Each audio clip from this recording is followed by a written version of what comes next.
Eu fiquei 3 dias e 3 noites sem comer e beber nada, só pra poder me encontrar com ele. Eu sou órfã, meus pais morreram e eu fui criada longe da minha terra natal pelo meu primo, que eu considero um tio. E eu levava uma vida normal. Tava fora dos meus costumes, né? Criada longe da minha terra, da minha origem, mas eu estava me adaptando, sempre com uma vida muito humilde. Quando de repente tudo mudou. A rainha daquele palácio foi deposta. Tiraram ela do cargo dela de rainha. O rei não a quis mais. E aí ele decretou que todas as jovens do reino fossem até o palácio. E eu fui uma dessas. E sem imaginar o porquê, eu fui uma das escolhidas pra ficar lá e me tornar rainha. Só que tinha um detalhe que ninguém sabia. E meu primo, inclusive, falou pra eu não contar a ninguém. Eu era judia. E por sermos um povo que estava em minoria, isso poderia gerar algum conflito, alguma coisa de preconceito, sabe? Eu não sei explicar, mas eu tive muito medo. Até então, eu tava mantendo o meu segredo e não contando pra ninguém. E tava me sentindo até meio segura. Só que o meu primo, ele servia, ele era um servo do rei.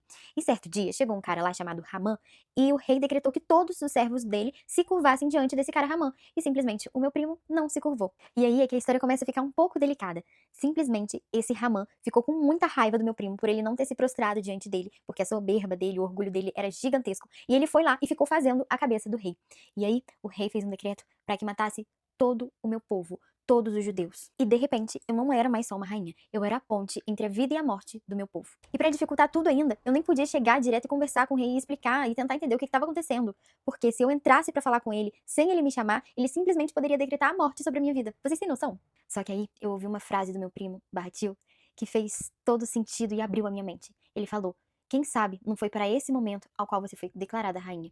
E foi aí que eu tomei uma decisão. Falei para todos os judeus, inclusive as minhas servas, para que elas jejuassem pela minha vida, para que eu fosse ter com o rei, mesmo sem ele me chamar, e se eu perecesse, infelizmente pereci. E quando chegou o grande dia, eu entrei tremendo naquela sala, gente, eu tava morrendo de medo. Eu suava, sentia as minhas mãos geladas, porque eu tava com muito medo do rei não me estender o cedro e ele simplesmente decretar a minha morte. Mas graças a Deus, no tempo certo, o rei me estendeu o cedro e eu pude explicar pra ele o que estava acontecendo, quem eu verdadeiramente era, a minha origem de judia e que o meu povo estava sendo decretado à morte. Simplesmente porque um cara queria vingança. Então Ramá foi desmascarado, o decreto foi revertido e o meu povo foi salvo. Foi com isso tudo que eu aprendi e entendi o meu propósito dentro daquele palácio. Como rainha, Deus não nos coloca em lugares improváveis para o nosso conforto, mas para um propósito maior. E desde então, eu tive orgulho de quem eu era, da minha verdadeira identidade e do Deus que eu servia, que muda qualquer decreto de morte. Prazer, eu sou a Esther.